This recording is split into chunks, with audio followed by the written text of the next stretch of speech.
Assalamualaikum warahmatullahi wabarakatuh. Halo, perkenalkan saya Adinda Sekar Arena. Saya merupakan mahasiswi Teknologi Pendidikan semester 3. Pada video kali ini saya memiliki kesempatan untuk menjelaskan mengenai eksistensi teknologi kinerja, hal yang dapat saya lakukan ketika nantinya saya memiliki kesempatan menjadi seorang teknolog kinerja. Mengenai eksistensi teknologi kinerja, cikal bakal dari teknologi kinerja ini pertama kali diperkenalkan dalam buku Introduction for Performance Technology yang diterbitkan pada tahun 1986 di Amerika Serikat. Buku ini menjelaskan mengenai pekerjaan dan desain pembelajaran dari sudut pandang TP yang dikemukakan oleh berbagai ahli bidang teknologi pendidikan. Lalu, sebelumnya banyak perusahaan atau organisasi yang menganggap bahwa pelatihan merupakan satu-satunya solusi terbaik dalam meningkatkan kinerja karyawannya. Namun, kajian TP akhirnya meluruskan pemahaman yang kurang tepat ini, bahwa pelatihan bukanlah satu-satunya intervensi yang dapat digunakan atau dilakukan untuk meningkatkan kinerja.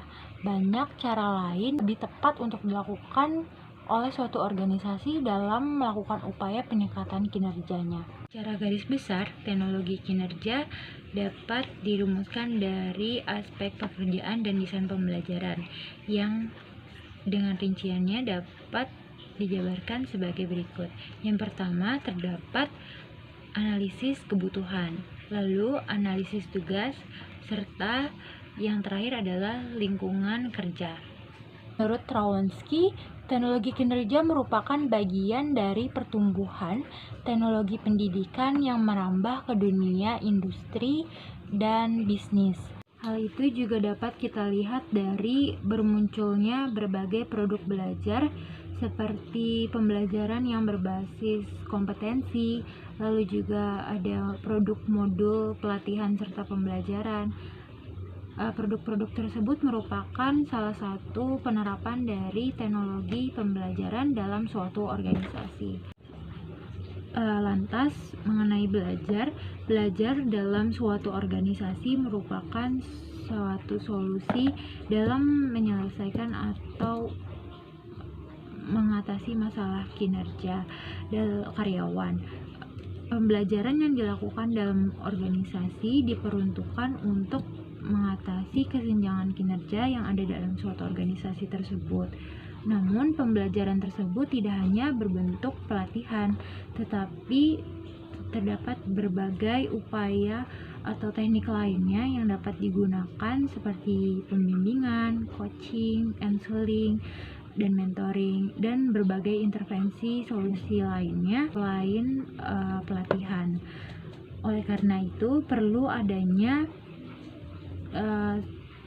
pencarian solusi yang paling tepat untuk digunakan untuk meningkatkan kinerja dan mengatasi masalah kinerja suatu karyawan yang sesuai dengan kebutuhan organisasinya. Proses pencarian ini biasanya dimulai dengan analisis kebutuhan, lalu analisis masalah kinerja agar dapat membantu organisasi dalam meningkatkan upaya kinerja karyawannya. Sejalan dengan hal itu, terdapat ahli TP lainnya yaitu Chung dalam bukunya yaitu Foundation of Instructional and Performance Technology mengungkapkan bahwa adanya keterkaitan antara teknologi pendidikan dan teknologi kinerja, yaitu dengan adanya persamaan pola berpikir sistem, dan berpikir sistemik. Mengenai berpikir sistem, pola berpikir sistem ini membantu untuk menganalisis berbagai permasalahan kinerja, seperti mengetahui penyebab dari mengapa para karyawan dari suatu organisasi itu tidak dapat mencapai kinerjanya dengan baik, lalu rintangan dan hambatan apa saja yang harus dihadapi oleh karyawan dalam suatu organisasi sehingga mereka tidak dapat mencapai kinerja dengan baik, serta memikirkan berbagai kemungkinan alternatif penyelesaian masalah yang dapat dilakukan oleh suatu organisasi dalam menyelesaikan masalah kinerja para karyawannya.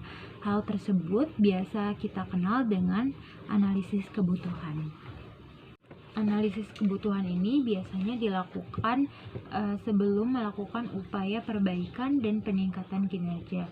Lantas, mengenai berpikir sistemik merupakan pola berpikir menyeluruh atas segala komponen yang dapat berdampak pada kinerja karyawan suatu organisasi.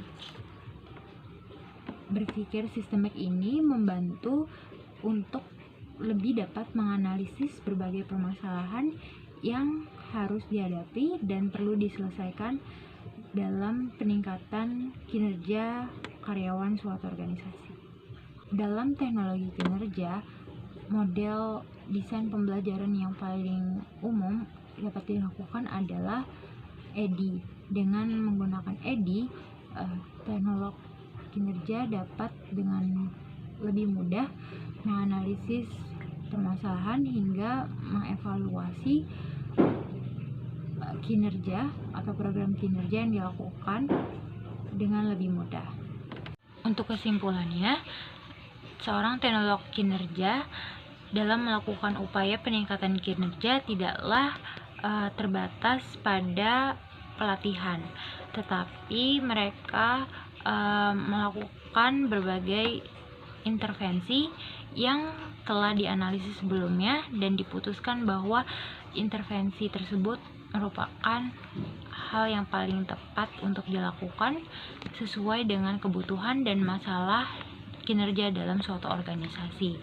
Terdapat banyak solusi dan intervensi penyelesaian masalah kinerja seperti bimbingan yang terdiri dari konseling, mentoring, dan coaching.